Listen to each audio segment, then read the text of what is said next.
கழகத்தின் பொதுச் செயலாளர், சட்டப்பேரவையின் எதிர்க்கட்சி தலைவர், முன்னாள் முதலமைச்சர், 2.5 கோடி தொண்டர்களின் உயிர் மூச்சு, புரட்சி தமிழர் அண்ணன் எடப்பாடியாருடைய ஆணைக்கிணங்க சென்னை புறநகர் மாவட்டம் இந்த பள்ளிக்கரண பகுதியில் மாபெரும் கண்டன ஆர்ப்பாட்டத்துக்கு எங்களுக்கு அனுமதி வழங்கி எங்களை இந்த ஆர்ப்பாட்டத்தை ஆற்றுமாறு கழகத்தின் பொதுச் செயலாளர் அவர்கள் அறிவித்தார். இங்கே சென்னை புறநகர் மாவட்டத்துக்கு மட்டுமில்லை, அனைத்து இந்திய அண்ணா திராவிட முன்னேற்ற கழகத்தின் கழக ரீதியாக இயங்கிக் கொண்டிருக்கும் 82 மாவட்டம், தமிழ்நாடு முழுவதும் இந்த கண்டன ஆர்ப்பாட்டம். இந்த கண்டன ஆர்ப்பாட்டம் எதுக்கென்றால், இந்த திராவிட முன்னேற்ற கழகத்தின் ஆட்சி அவல நிலங்களை, அதே போல மின்சார கட்டணத்தை உயர்த்தி இன்றைக்கு நாட்டு மக்களுக்கு விரோதமான ஆட்சி நடைபெற்றுக் கொண்டிருக்கிறது. இந்த ஆட்சி வந்து இருமாப்பில் அவர்கள் ஆடிக்கொண்டிருக்கிறார்கள். அதற்கு அனைத்து இந்திய அண்ணா திராவிட முன்னேற்ற கழக தொண்டர்களையும் கூட்டணி கட்சிகளையும் மற்றும் பொதுமக்களையும் கூட்டி மக்களுக்காக ஆர்ப்பாட்டம் அறிவித்தார். இன்றைக்கு தமிழ்நாடு முழுவதும் நடைபெற்றுக் கொண்டிருக்கிறது. இந்த ஆர்ப்பாட்டத்துக்கு பங்கேற்றவர்கள் கழக அம்மா பேரவை செயலாளர் பெரும்பாக்கம், பரங்கிமலை ஒன்றிய கழக செயலாளர் பெரும்பாக்கம் இ ராஜசேகர் அவர்கள், கழக இளைஞர் அணி துணை செயலாளர் 193வது மாமன்ற உறுப்பினர் அருமை சகோதரர் TC கோவிந்தசாமி அவர்கள், கழக மாணவர் அணி துணை செயலாளர் கோயிலம்பாக்கம் ஊராட்சி மன்ற துணைத் தலைவர் அருமை சகோதரர் சி மணிமாறன் அவர்கள், கழக சிறுபான்மை நலப்பிரிவு துணை செயலாளர் ஆலந்தூர் MM பக்கீம் அவர்கள், கழக இலக்கிய அணி துணை செயலாளர் MG சக்திவேல் அவர்கள், கழக அமைப்பு சாரா ஓட்டுநர் அணியின் துணை செயலாளர் அருமை சகோதரர் S பாபு அவர்கள், கழக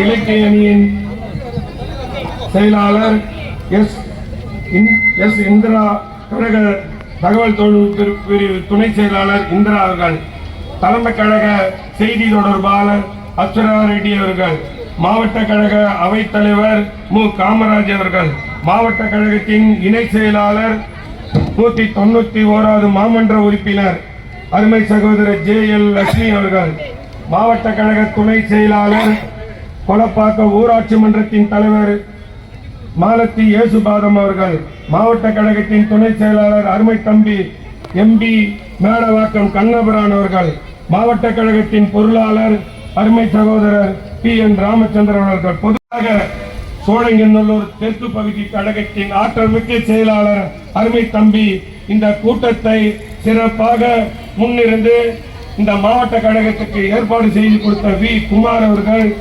அத்துடன் கூட இருந்து அனைத்து வேலைகளையும் பார்த்த GM ஜானகிராமன் அவர்கள், அதே போல சோழங்கநல்லூர் மேற்கு பகுதி கழகத்தில் இருந்து எப்பொழுதும் கழகத்துக்கும் இந்த கண்ணகி நகர் கூட்டத்துக்கும் ஒரு உறுதுணையாக இருக்கும் TC கருணா அவர்கள், சோழங்கநல்லூர் மேற்கு பகுதி கழகத்தின் ஆற்றமிக்க செயலாளர் அருமை தம்பி MK பழனிவேல் அவர்கள், ஒன்றிய கழகத்தின் செயலாளர் கொலப்பாக்கம் ஒன்றிய கவுன்சிலர் குன்றத்தூர் ஒன்றிய கழக செயலாளர் KP இயேசுபாதம் அவர்கள், ஆலந்தூர் மேற்கு பகுதி கழகத்தின் செயலாளர் நந்தாம்பாக்கம் S ராஜசேகர், ஆலந்தூர் கிழக்கு பகுதி கழக செயலாளர் V Barney bizarre, Parangimalai cantonment நகர செயலாளர் MSD கண்ணம் தேன் ராஜா அவர்கள், மாவட்ட கழக எம்ஜிஆர் மன்ற செயலாளர் புருஷோத்தமன் அவர்கள், மாவட்ட அம்மா பேரவை செயலாளர் R கபாலீஸ்வரன் அவர்கள், மாவட்ட எம்ஜிஆர் இளைஞரணி செயலாளர் A லோகேஷ் என்ற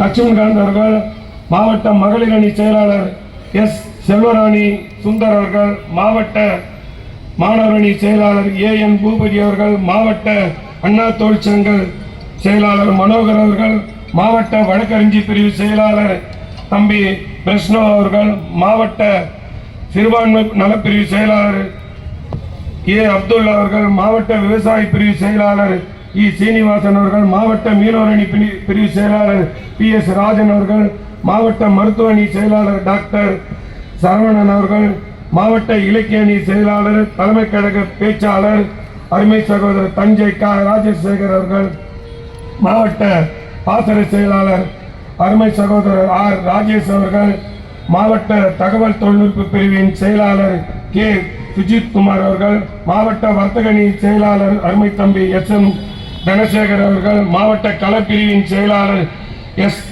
விஸ்வநாதன் அவர்கள், மாவட்ட எம்ஜிஆர் இளைஞரணி இணை செயலாளர் 182வது மாமன்ற குழு உறுப்பினர், சென்னை பெருநகர் கழகத்தின் அதிமுக கழக குழு தலைவர், வட்டக்கழக செயலாளர் சிவபிரகாசம்,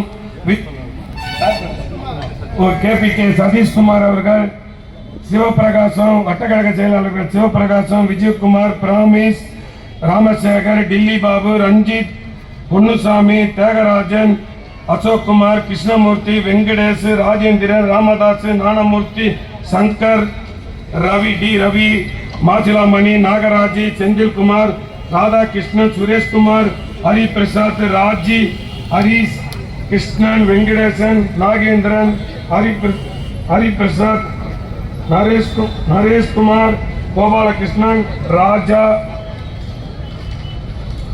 சூரியகுமார், ஆனந்த், மூர்த்தி, பாண்டியன், ராஜேந்திரபாபு, பாலகிருஷ்ணன், பெரியநாயகம், ராமதாஸ், குட்டி என்கின்ற ராமதாஸ், செல்வம், ரஞ்சித் குமார், ராஜீவ்காந்தி, கண்டோன்மெண்ட் நகர கழக 5வது வார்டு செயலாளர் தம்பி ஆனந்த்குமார், நரேஷ், நவரத்தினம், மீரான், சேகர், முருகன்,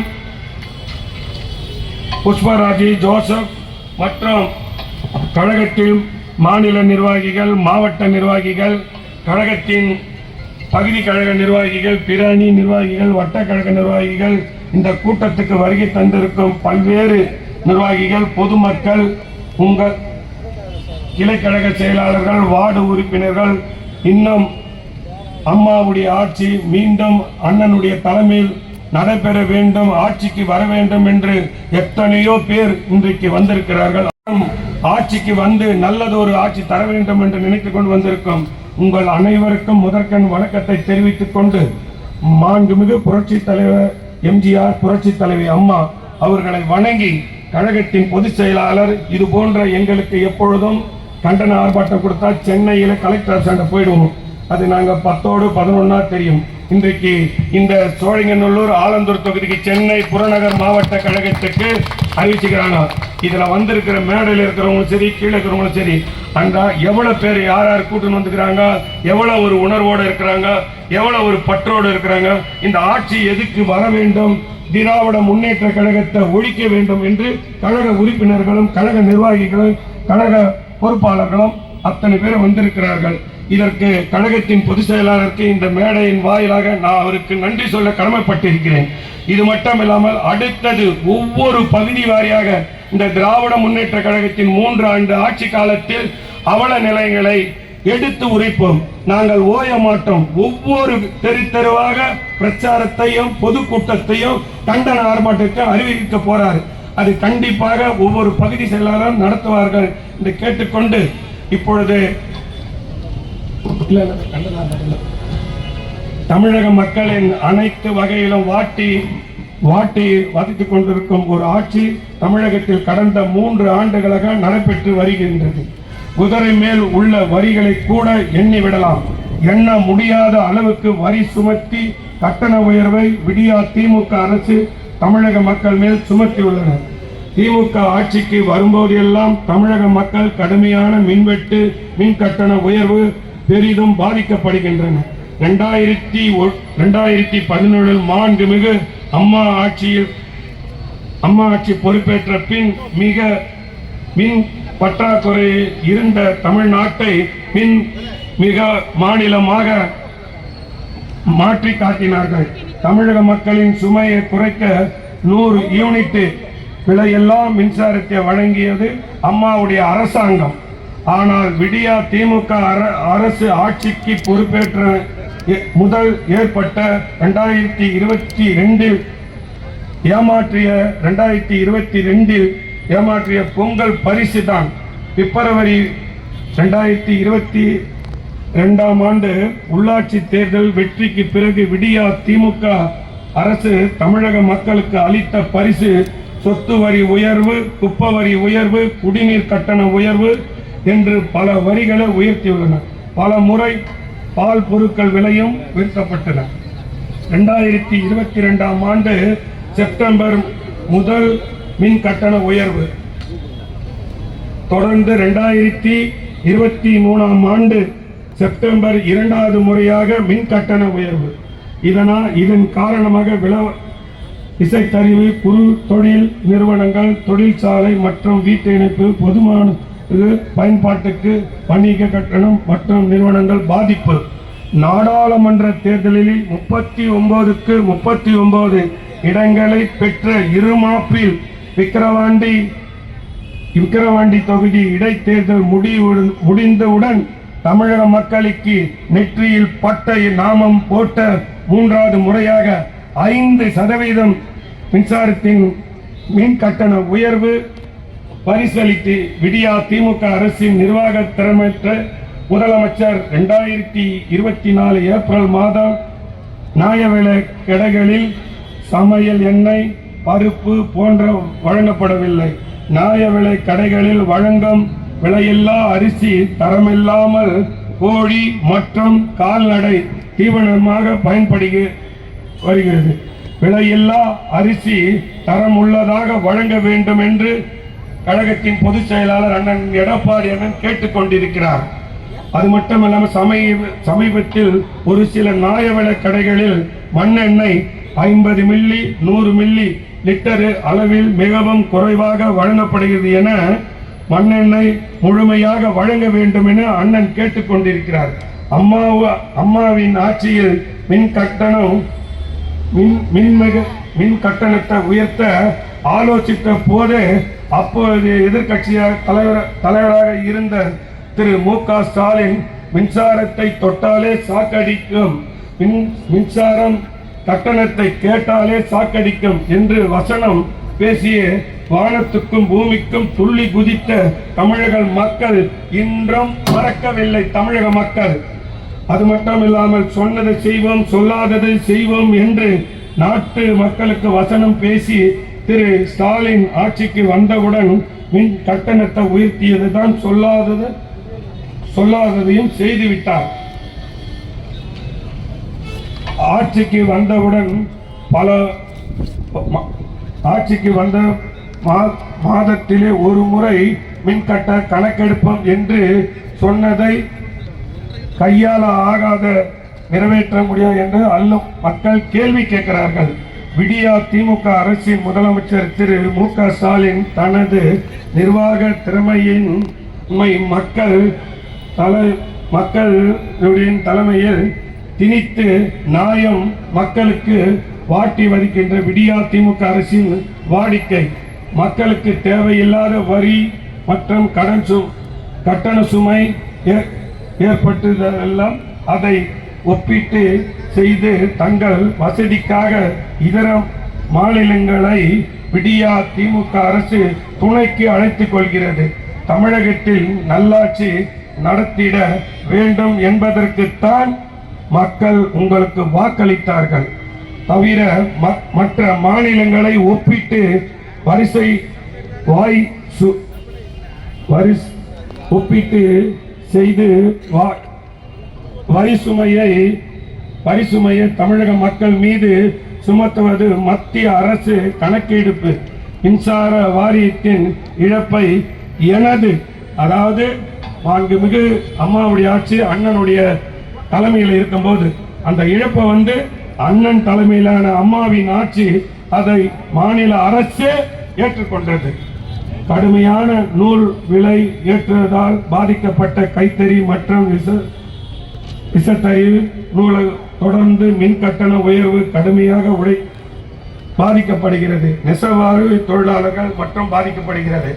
இது மட்டுமில்லாமல் இந்த ஆட்சி 3 ஆண்டுக்கு இதுவரைக்கும் 3 வாட்டி மின்சார கட்டணத்தை உயர்த்திருக்கிறாங்க, சொத்து வரியை உயர்த்திருக்கிறாங்க, அதே போல பால் விலை உயர்த்திருக்கிறாங்க, பல்வேறு பொருட்கள் விலையை உயர்த்திருக்கிறாங்க.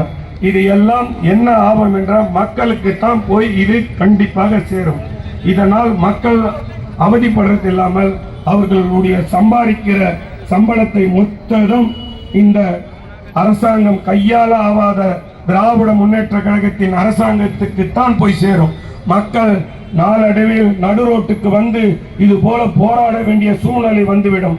இதையெல்லாம் மாற்றிக்கொள்ளாவிட்டால் 2026ஆம் ஆண்டு மக்கள் உங்களை கண்டிப்பாக திராவிட முன்னேற்ற கழகத்தையும் இந்த மு.க. ஸ்டாலினையும் அகற்றிவிட்டு மாண்புமிகு புரட்சி தலைவர் எம்ஜிஆர், புரட்சி தலைவி அம்மா உடைய ஆட்சி, கழக பொதுச் செயலாளர் அண்ணன் எடப்பாடியாருடைய தலைமையில் கண்டிப்பாக 2026 கண்டிப்பாக அமர்த்துவார்கள்.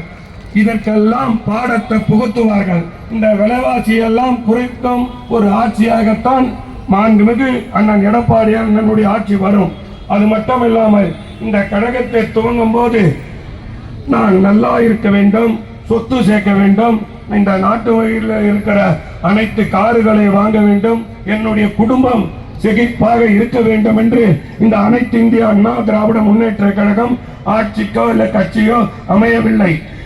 ஏழை மக்களுக்காக குரல் கொடுக்க, ஏழை மக்களுக்காக உழைக்க, ஏழை மக்களுக்காக வழிகாட்ட, ஏழை மக்களை திருத்துவதற்காக, ஏழையுடைய மக்களுடைய பல்வேறு பிரச்சனைகளை சட்டமன்றத்தில் எடுத்து உரைக்கத்தான் அன்றைக்கு புரட்சி தலைவர் எம்ஜிஆர் அவர்கள் 1972ஆம் ஆண்டு திராவிட முன்னேற்ற கழகத்தால் நீக்கப்பட்டு தூக்கி எறியப்பட்டு அவரை ஒதுக்கி வைத்தார்கள்.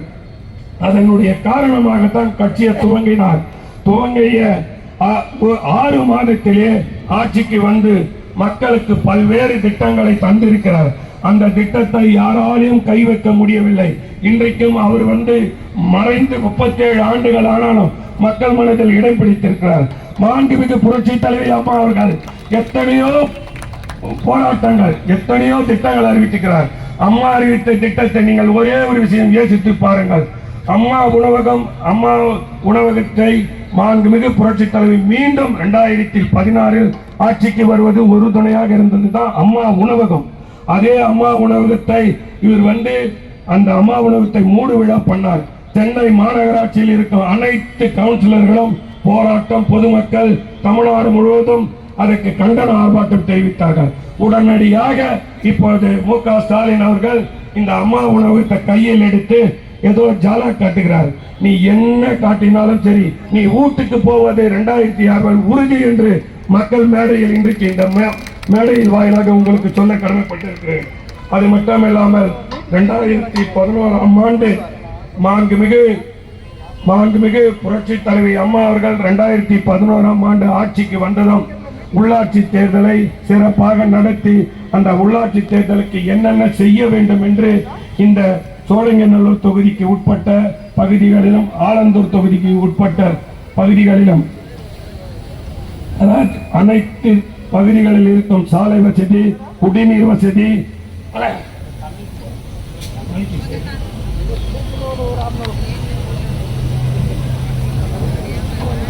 சாலை வசதி, குடிநீர் வசதி, தெருமண் விளக்கு, மழைநீர் கால்வா போன்ற அனைத்தையும் கட்டமைப்புகளில் கவனம் செலுத்தி இந்த சோழங்கநல்லூர் தொகுதிக்கு பல ஆயிரம் கோடிகளை ஒதுக்கி மாண்புமிகு புரட்சி தலைவமா கவனம் செலுத்தி, அது மட்டும் இல்லாமல் இந்த அந்தந்த துறையினுடைய செக்ரட்டரிகளை கூப்பிட்டு ரெவி மீட்டிங் போட்டு அது மக்களுக்கு போய் சென்றடைதா என்று பார்த்த ஒரே தலைவி நமது கழகத்தின் பொதுச் செயலாளர் இருந்தாங்க. முன்னாள் முதலமைச்சர் மறைந்தாலும் நமதுடைய மக்கள் மனதிலும் நம்முடைய மனதிலும் இருக்கின்ற புரட்சி தலைவர் அம்மா அவர்கள் இந்த தொகுதிக்கு பல்வேறு திட்டங்களை அறிவித்தார்கள். அந்த திட்டத்தை இன்றைக்கு இந்த கருணாநிதியினுடைய மகன் மு.க. ஸ்டாலின் அவர்கள் இன்றைக்கு அந்த சாலைகளை எல்லாம் நோண்டி போட்டுக்குது, மழைநீர் கால்வாயெல்லாம் நோண்டி போட்டுக்குது, தெருமண் விளக்கெல்லாம் இங்க நட வேண்டிய தெருமண் கம்பெல்லாம் இன்னைக்கு நடுரோட்டு கீழே கிடக்குது. எல்லா துறைகளையும் நோண்டி போட்டுட்டு உட்காந்துக்கிறாரு. அது அவருக்கு தெரியுதா தெரியலையா தெரியல. இங்க கூட மழை நீந்து பெஞ்சதுன்னா இது வந்து சதுப்பு நிலத்துக்கு போக வேண்டிய தண்ணி வந்து இப்ப மழை பெஞ்சதுன்னா நேரம் பள்ளிக்கரணை ஏரிக்கு போகிறது. இதால பல பிரச்சனை பாதித்துக் கொண்டிருக்கிறார்கள். இதுக்கு எல்லாம் முடிவு கட்ட வேண்டியதுதான் இது போன்ற ஆர்ப்பாட்டங்கள் நடைபெற்றுக் கொண்டிருக்கிறது. அது மட்டும் இல்லாமல் எங்க பார்த்தாலும் லஞ்சம், ஊழல், கட்டிங்கு போன்ற ஆட்சி. அவர் என்ன சொன்னார் ஆட்சிக்கு வந்ததும், ஏதாவது எம்எல்ஏங்க, எம்பிங்க, மந்திரிங்க, கவுன்சிலருங்க தப்பு செய்தால் நான் வந்து முதலமைச்சராக இருக்க மாட்டேன், நான் வந்து ராட்சசன் ஆயிடுவேன், நான் வந்து சர்வாதிகாரியா மாறிடுவேன். நான் ஒரே ஒரு இந்த பள்ளிக்காரன கண்டன கூட்டத்தில் கேட்கிறேன், அவர் என்னைக்கு சர்வாதிகாரியா மாறிக்கிறான்னு ஒரு வார்த்தை சொல்லுங்க பார்க்கலாம். எங்கேயாவது ஒரு இடத்துல கையை தூக்கினாலும் அப்படி காமிச்சிருப்பாரா கேட்டுப்பாருங்க. எங்க அண்ணன் சட்டமன்றத்தில் ஏன் வரணும் பேர் கடிச்சுன்னு குறுன்றாரு. காரணம் என்னவென்றா, புரட்சி தலைவி அம்மா வழியில வந்தவர் அண்ணன் எடப்பாடி அவர்கள். அவர் கூட இருக்கிற மந்திரி ஒருத்தர் கேட்கிறாரு, மது விலக்குல மது நாட்டுக்கு வீட்டுக்கு குடிக்கு கேடுன்னு அண்ணன் வந்து தங்கமணி அமைச்சராக இருக்கும் போது கேட்கிறாரு. அதுக்கு தங்கமணி அண்ணன் பதில் சொல்றாரு, உங்க ஆட்சியில் என்ன போட்டு இருந்தாங்க, திருக்குறள் அப்போத்திருந்தாங்க. இந்த மது நாட்டுக்கு வீட்டுக்கு குடின்றது காலங்காலமா போடுறதுடையது. அது கூட தெரியாத அமைச்சர்களை வைத்துக் கொண்டு நீங்க பல்வேறு துறைகளை இன்னைக்கு சீரழித்து கொண்டு இருக்கிறீங்க. உதாரணம் ஒரே ஒரு விஷயம் சொல்றேன். 2011 மாண்புமிகு புரட்சி தலைவர் அம்மா என்னை கூப்பிட்டு மக்களுக்கு தேர்தல் வாக்குறுதியில் நான் பட்டா வழங்க வேண்டும் என்று கேட்டுக்கொண்டார். அதனால் அந்த சோழங்கநல்லூர் பகுதியில் எத்தனை ஏழைகள் மக்கள் இருந்தாலும் பட்டா வழங்க வேண்டும் என்று கேட்டார்கள். உடனடியாக நான் அனைத்து தெருக்களுக்கு கிராமணத்தை பட்டா 7000 பட்டா வழங்கணும்.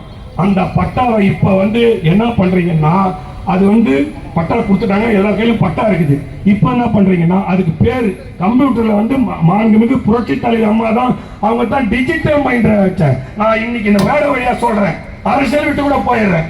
தமிழ்நாட்டில் இந்தியா முழுவதும் மாண்புமிகு புரட்சி தலைவர் அம்மாவுக்கு நிகராக ஆட்சி யாருன்னா நடத்தினாருன்னு இல்ல, அறிவு யாராவது இருந்ததா, நிர்வாக திறமை. நான் குறை சொல்லவில்லை. இந்த நாட்டினுடைய பிரதமர் ஐயா மோடி அவர்களே அம்மாவை பார்த்து வணங்கி விட்டு போவார்கள். காரணம் என்னவென்றால், அவர் இருக்கிற இந்த கட்சிக்கும் இந்த நிர்வாகத்துக்கும் பார்த்து வணங்குவாங்க. புரட்சி தலைவி அம்மாக்காக வணங்க மாட்டாங்க. அவங்க பண்ற நிர்வாகத்தை பார்த்தா டெல்லியில் இருக்கிறவங்க கூட எழுந்து வந்து அவங்க சீட்ல கையெழுத்து கும்பிட்டு போவாங்க. இன்னைக்கு இருக்கிற ஸ்டாலின் போனார்னா அவங்க கிட்ட போய் கும்பிடு போட்டு உட்காந்துக்கிறாங்க. அதுக்கப்புறம் ஒருத்தர் போய் காலில் விழுறாரு. உங்களுக்கு எல்லாம் தெரியும். இதுதான். ஆனா அண்ணன் எடப்பாடி அண்ணன் யாரையும் மதிக்க மாட்டார், யாரையும் கேட்க மாட்டார். இந்த மக்களுக்காக, இந்த தொண்டருக்காக, அனைவருக்காக ஆட்சி நடத்துவார். நீங்கள் நம்பி இருக்கலாம்.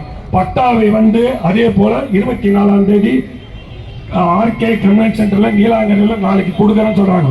நான் என்ன சொல்றேன், நீ பட்டா கொடுக்கட்ட நான் வரவேற்கிறேன், சந்தோஷம். ஏன்னா நான் சொல்ற இடத்துல கொடு பட்டா. நீங்க வாக்குறுதி கொடுத்துருங்க 2 லட்சம் பட்டா நீஞ்சம்பாக்கத்துல பெத்தல்ல கொடு, நான் கை தட்டி வரவேற்கிறேன். உனக்கு வந்து அதை பாராட்டுறேன். அதே மாதிரி சோழங்கநல்லூர்ல எம்எல்ஏ இருக்கிற காந்தி நகர்ல 50 வருஷமா இருக்கிறாங்க, அவங்களுக்கு பட்டா கொடு, நான் உன்னை வரவேற்கிறேன், பாராட்டுறேன். அதே மாதிரி உள்ளாகரத்துல பட்டா இல்லாம 50 வருஷமா இருக்காங்க, அவங்களுக்கு பட்டா கொடு. பட்டா இருக்கிறவங்களுக்கு நீ பட்டா கொடுப்பது அது மிக மோசடி வேலை. நீ செய்யற இது வந்து மோசடி வேலை. அதே போல கோயிலம்பாக்கத்து சத்யா நகர்ல ஒரு 2000 குடும்பம் இருக்குது, அதுக்கு பட்டா கொடு, நாங்க உன்னை வரவேற்கிறோம். அதே போல பள்ளிக்கரணில காமாட்சி நகர் மற்றும் பல நகரங்கள் இருக்கிறது இந்த பகுதியில. அதை காலி பண்றதுக்கு நீங்க எல்லாம் உறுதுணையா இருக்கிறீங்க. வார்டு நம்பரை விட்டு மிரட்டுறீங்க, கவுன்சிலர் விட்டு மிரட்டுறீங்க, எம்எல்ஏ விட்டு மிரட்டுறீங்க. இந்த காமாட்சி நகர், வேப்பம்பட்டி போன்ற பல்வேறு நகரங்கள்ல பட்டா இல்லாம இருக்கிறீங்க. நீங்க வந்து நாங்க சொல்ற கேட்க வேணாம். நீங்க தேர்தல் வாக்குறுதியில கொடுத்தீங்க 2 லட்சம் பட்டா ஏழை மக்களுக்கு பட்டா தரேன்னு சொன்னீங்க, அந்த மக்களுக்கு பட்டா கொடுங்க. அதே போல மேடவாக்கம் பகுதியில் பட்டா கொடுங்க. அதே போல வந்து பெரும்பாக்கம் பெருங்குடியில கல்லுக்குட்டியில 50 வருஷமா இருக்கிறாங்க, அந்த மக்களுக்கு பட்டா கொடுங்க, நான் உங்களை பாராட்டுறேன். சித்தாலப்பாக்கத்தில் இருக்கிற பகுதியில் பட்டா கொடுங்க.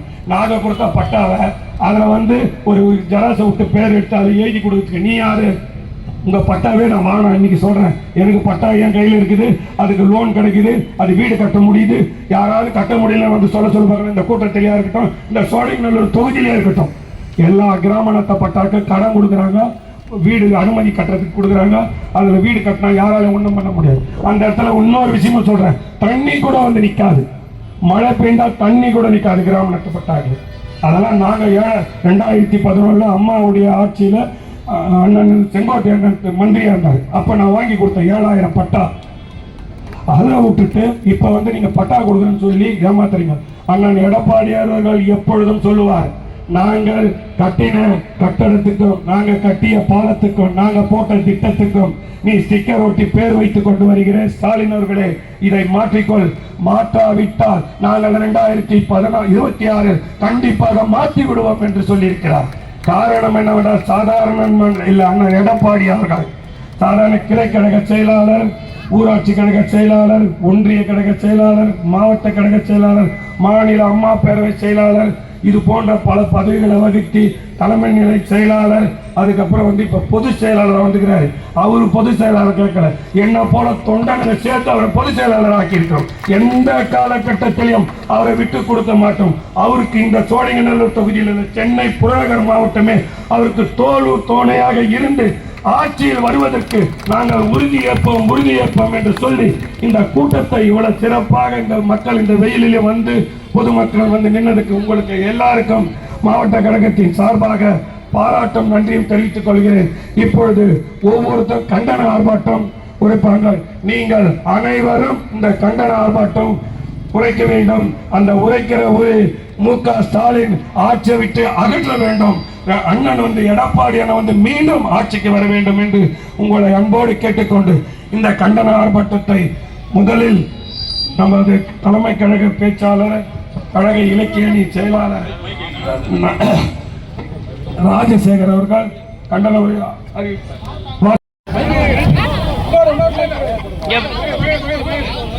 பாருங்கம்மா.